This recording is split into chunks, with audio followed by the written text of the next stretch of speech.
One unit کی وجہ سے سندھی زبان پر بندش تھی. ہم سراپا احتجاج تھے. مارشل لا میں جو بھی قیدی ہوتے تھے میں ان کی وکالت کرتا تھا. بھٹو صاحب میں کون گرفتار نہیں تھا؟ سارا سندھ گرفتار تھا. بھٹو صاحب آئے تو ہمارے سارے رسالے بند کر دیے. ضیاء دور میں جماعت اسلامی نے میرے خلاف کفر کی فتویٰ نکالی اور کہا کہ یہ لاہور خالی کر کے نہیں جائیں گے تو ان کو پھانسی دیں گے. ہمارے پارٹی کی کم از کم 10-12 خواتین جیلوں میں تھی. جیل میں میں رہا ہوں 11 سال. غدار بنے ہم، کفر ہم نے کیا. پنجاب کسی کی باپ کی ملکیت نہیں ہے، ہمارا بھی پنجاب ہے. درس گاہوں سے لے کر اقتدار کے ایوانوں تک سیاست صرف آسائش نہیں، کہیں چھاپے تو کہیں گرفتاری، کبھی نااہلی تو کبھی جلا وطنی. ایک آگ کا دریا ہے اور ڈوب کے جانا ہے. جہد مسلسل ہے یہ سیاست.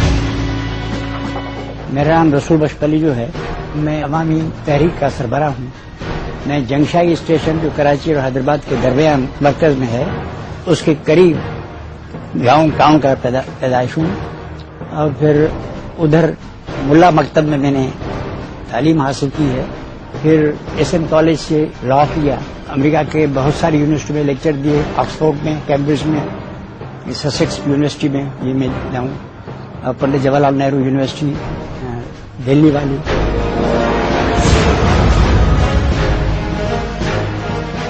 تو مدرسے میں سیاست ممنوع تھی، کوئی اجازت نہیں تھی. مسلمانوں کا مدرسہ تھا سندھ مدرسۃ الاسلام.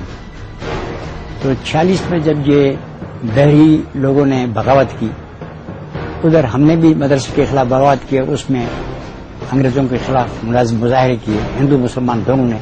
این جی او ہائی اسکول کے لوگ تھے، ہم بھی تھے. ادھر سے سیاست شروع کی، یعنی آخری سال.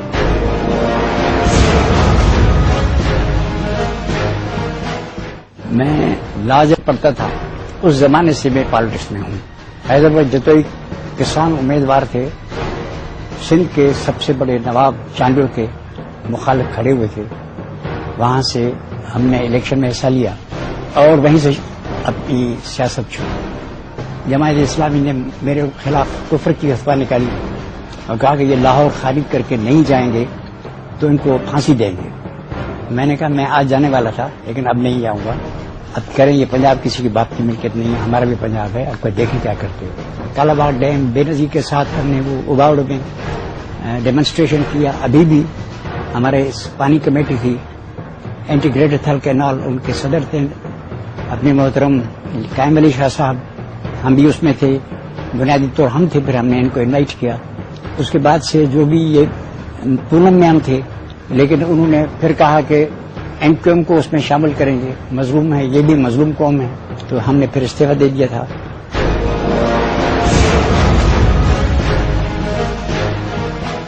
ایوب خان سے شروع ہوئے. اس زمانے میں ہم سراپا احتجاج تھے ون یونٹ کی وجہ سے، اور سندھی زبان پر بندش تھی اور پھر لوگوں کو جیلوں میں ڈالا جا رہا تھا. اس لیے حیدرآباد میں ہم ہی محور تھے، سارے دوست تھے، لیکن بنیادی طور پر ہم محور ہوتے تھے. اور جس سب میں وہاں کا دور ہے، every thing is recorded in the papers. تو ہم بھوک ہڑتالیں کرتے تھے، شہر کے اندر سے جاتے تھے، خواتین کے ہم جلوس نکالتے تھے، جیلوں تک جاتے تھے. جو کچھ حیدرآباد میں باہر تنگلہ اب تو یاد بھی نہیں. سندھ سارا احتجاج تھا اور اس کے روح رواں ہم لوگوں کے سوا کوئی نہیں تھا. سڑکوں کی سیاست پہلی مرتبہ ہم نے سکھر سے لانگ مارچ کیا، کراچی سے. اتنی لاتعداد ہماری مارچیں ہیں، اتنے ڈیمونسٹریشن ہیں، اتنی لڑائیاں ہیں، اتنے جھگڑے ہیں کہ پنجاب میں لوگ سارے کافر تھے. ہمارے خلاف کے لکھا کہ یہ کافر ہیں، بھارت کے ایجنٹ ہیں. تو لوگ میرے پاس آئے کہ یار سنا ہے کہ حسین لڑکیاں تم نے بھارت نے بھیجی ہیں، اخبار میں لکھا ہوا ہے. میں نے کہا ہیں، کہاں ہے؟ میں نے کہا یہ تہ خانہ ہے میرے گھر کا، اس کے اندر ہے، ہمیں دکھاؤ. میں نے کہا آپ کو کیوں دکھائیں؟ تحفہ ملا ہے ہمیں، غدار بنے ہم، کفر ہم نے کیا، اور پھر دکھائیں آپ کو. تم جا کے ہماری طرح غدار بنو، بدماشی کرو، قوم اور ملک کو بیچو اور خلاف جھنڈا بلند کرو، پھر تمہیں مل گیا، مفت میں ملے گا. بس اس طرح ہوتا تھا. نہ رسائی اگر اپنی تقدیر تھی، تیری چاہت تو اپنی ہی تدبیر تھی. کس کو شکوہ ہے گر شوق کے سلسلے، ہجر کی قتل گاہوں میں سبزہ ملے، قتل گاہوں سے چن کر ہمارے علم، اور نکلیں گے اس شاخ کے قافلے کر چلے جن کی خاطر جہاں گیر ہم، جہاں کوا کر تیری دل بھرے کا بھرم.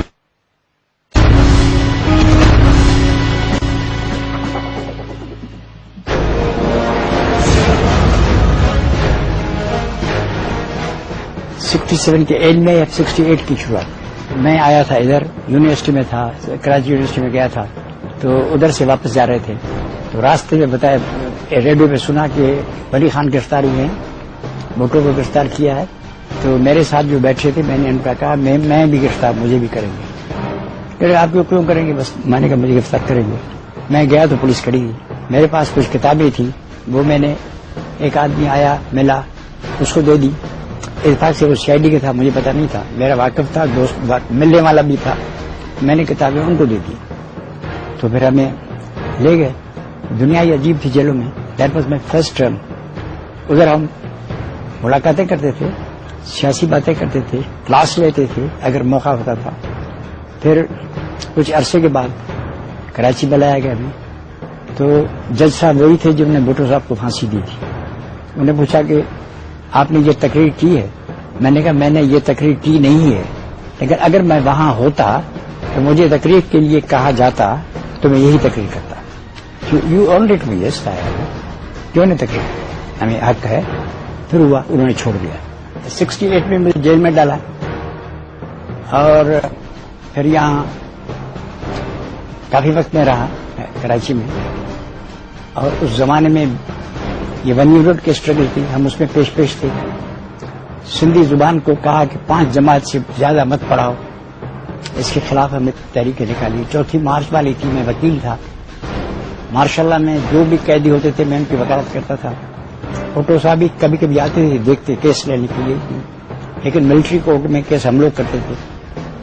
جیسے کہ حیدرآباد سازش کیس، جس میں سارے پاکستان کے جمہوریت پسند قید تھے، مری بزن جو گورنر، یہ سارے 58 قیدی تھے، تو ان کا بھی میں وکیل تھا. سندھ سے میں اکیلا تنہا وکیل تھا، دوسرا استعفیٰ دے کے چلا گیا. یہ پورا ٹریبیونل تھا، اس میں ہم تھے. بھٹو دور میں کون گرفتار نہیں تھا یہ پوچھیں، سارا سندھ گرفتار تھا.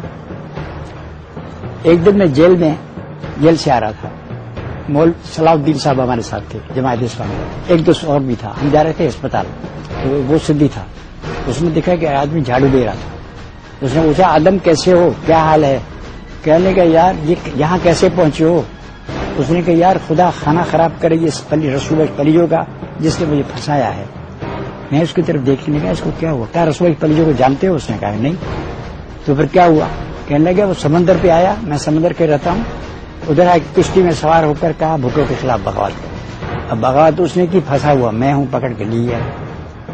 اس نے کہا کہ پلی جو تمہیں مل جائے تو کہا بوٹ ٹکا بوٹی کر دوں. تو اس نے میرے خلاف مصیبت کے نام اس نے میرا دیا، رسول بھائی پلی جو نام دیا کہ یہ بھی میرے ساتھ.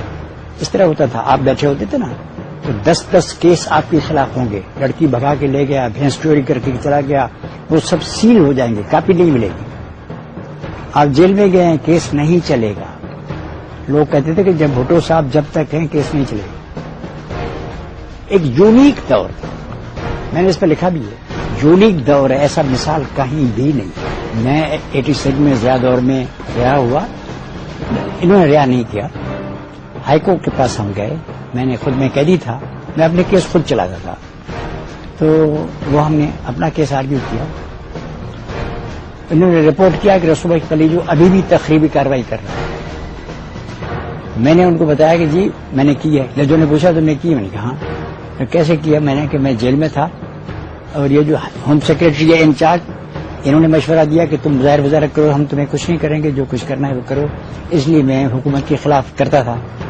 جج پوچھتے تھے کیسے یہ کیسے ممکن ہے؟ میں نے کہا ہوم سیکرٹری سے پوچھیں کیسے ممکن ہے. اگر میں نے کچھ بھی کیا ہوگا جیل میں تو انہوں نے کہا ہوگا میں جیل میں میں کیا کر سکتا ہوں. اگر انہوں نے کہیں مجھے دیکھا ہے تو سمجھیں کہ انہوں نے مجھے خود چھوڑا ہوگا. وہ ہنسے اور اس کو دیا. خواتین ہماری قیدوں میں تھی، ہمارے پارٹی کی کم از کم 10-12 خواتین جیل میں تھی. فاضل کی بیوی تھی، فاضل کی بیٹی تھی، میری بہنیں تھی جیل میں، اس کراچی جیل میں، سینٹرل جیل میں. میں تو خیر تھا ہی. تو ان کا مرکزی نقطہ ہم تھے. چیلنج انہوں نے کیا، یہ منہاج برنا نے مجھے کہا اس سے پہلے واقعے سے کہ ہم صحافی اسٹرائک کر رہے ہیں، ہمارے پاس اتنے آدمی نہیں ہیں، آپ کیا مدد کریں گے؟ میں نے کہا ہم آپ کی طرح صحافی بن کے آپ کی مدد کریں گے. تو ہم ان کے ساتھ رہے.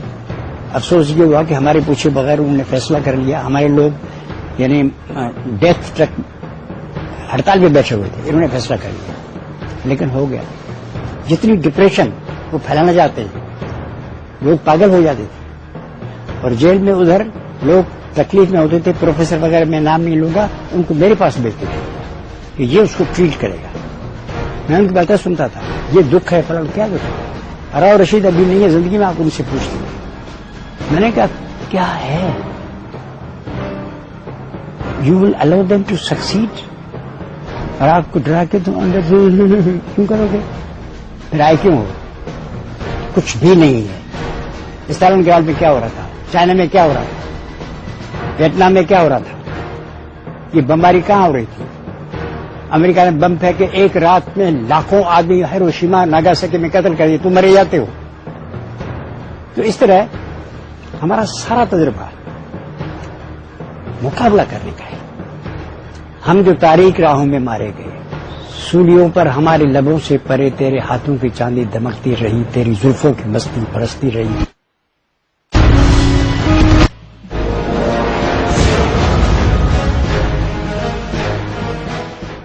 بھٹو صاحب جو پاکستان کے اور دونوں کی طرح تھا، لیکن باتیں میٹھی میٹھی تھی، پیار سے محبت سے، عوام عوام عوام عوام، بہت عوام ہوتا تھا، لیکن بالکل ایک اتھارٹیرین حکومت تھی.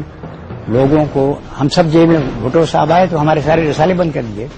جتنا اینٹی سندھی دور تھا، یہ جمہوریت پسند دور تھا، اس کے علاوہ اور کوئی نہیں تھا. یعنی ہمارے یہ جو ہم میگزینس نکالتے تھے ان کا بھی کیس چلا، اور میں نے اس کو ڈیفینڈ کیا. اور ہم سارے سندھ کے جو بھی ترقی پسند تھے سب جیلوں میں تھے. ہم نے کہا یہ بھٹو صاحب کی مہربانی ہے کہ ساروں کو اکٹھا کیا. مولوی بھی تھے، داڑھی والے بھی تھے، یہ چودھری ظہور اللہ بھی تھے، ہم بھی ہوتے تھے. جبر و تشدد میرے اوپر جسمانی طور کوئی بھی نہیں ہوا، وہ سارا روحانی تھا. وہ ہمیں حقیر بنانے کے لیے کوئی بھی موقع فروگزاش نہیں کرتے تھے. مثلا سگریٹ منگایا، سگریٹ نہیں آ رہا ہے، اردلی میں رکھا ہے، وہ سارا دن باتیں کر رہا ہے، چیزیں لے جاتے ہیں ساری کی ساری. 24 گھنٹے دروازے پر آدمی آنکھیں یوں کر کے بیٹھا ہوا ہے. سپرڈنٹ غائب ہے، ڈاکٹر موجود نہیں ہے، پانی مانگو تو صحیح ٹائم پر پانی بند ہے. اس طرح جو بھی وہ دوائی کے لیے جاؤ تو آگے چل کے بیٹھ جاتے ہیں، ہم پیچھے ہمیں پھینک دیتے، پیچھے ہم جانے سے انکار کرتے تھے. تو بھٹو صاحب کو پھانسی مل چکی تھی. میں نے پہلے دن کہا کہ تم نے سمجھا ہے کہ بھٹو صاحب کو پھانسی آ گئی ہے، اس لیے یہ آیا ہے سندھ سے، یہ گردن نیچی کر کے تمہارے گڑ گڑ آئے گا. I don't want to go and do your best. جو تم بدترین چیز کر سکتے ہو کرو. یہ پنجابی جیل ہے، میں نے کہا پتا ہے پنجابی جیل میں پنجاب کو نہیں آتا. بٹ آئی ٹاکنگ، جاؤ اپنی جو تلوار چلانی ہے سپرڈنٹ کو کہہ دیتے ہیں. پھر دوسرے دن آیا، کئی دنوں کے بعد سپرڈنٹ آیا، کہنے لگا کہ میں چاہوں تو آپ کو ہتھکڑیاں لگا سکتا ہوں اور باندھ سکتا ہوں اس درخت میں. میں نے کہا نارمل ہے، اس میں کیا ہے، کیوں؟ میں نے کہا سب کرمنلس جو ہیں وہ اس طرح کر سکتے ہیں. آپ کو بار بار کوئی بھی لٹورا ہے، کوئی بھی آدمی جا کے پکڑ کے کسی کو اغوا، تو یہ اغوا ہے مجھے، یس ایکچولی الیگل. میں نے کہا پنجاب گورنمنٹ کہتی ہے کہ تم یہ کہ مجھے پنجاب گورنمنٹ کون سا قانون آتا ہے، مجھ سے زیادہ قانون مجھے آتا ہے. مجھے کیا سکھاتے ہیں؟ They have no jurisdiction at all. آپ سے جو بھی باتیں کریں، میں الیگلی یہاں ہوں. نوبڈی. پھر ہائی کورٹ نے بھی یہی کہا، الیگلی مجھے لے آئے ہیں، ان کو کہو کہ تم اگر کوئی اچھی گورنمنٹ آئی تمہیں پتہ چل جائے گا کہ تم کیا کر رہے ہو، کس سے تم باتیں کر رہے ہو. لا پہ چلو، ادھر بھی چلو. ہم کوئی بھی الیگل کام آپ کے خلاف بھی نہیں کریں گے، لیکن برداشت بھی نہیں کریں گے. تو یہ اس طرح چلتا تھا سارا معاملہ.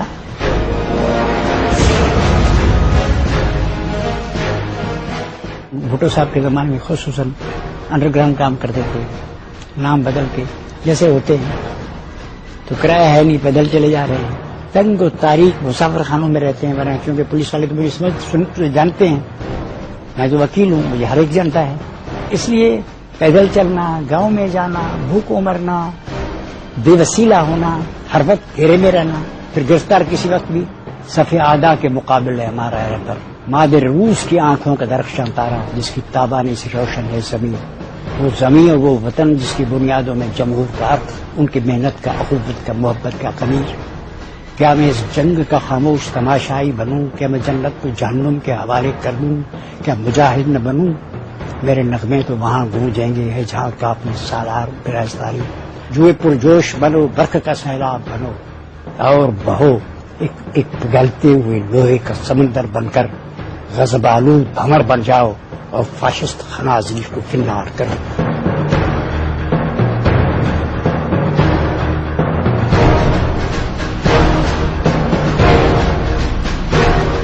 میں اپنے عوام کے مظلوم عوام کو سارے ملک ان کو یہ آخری بات کہنا چاہتا ہوں، وفا کنیم و ملامت کشیم و خوش باش کہ در طریق دماغ کا فریست رنجیدہ وفائیں کرتے ہیں اور اس کے عوض ہمیں جفائیں ملتی ہیں. ہم خوش گزارتے ہیں کیونکہ ہمارے دین میں وفاؤں کے عوض ملی ہوئی جفاؤں سے ناراض ہونا کفر ہے.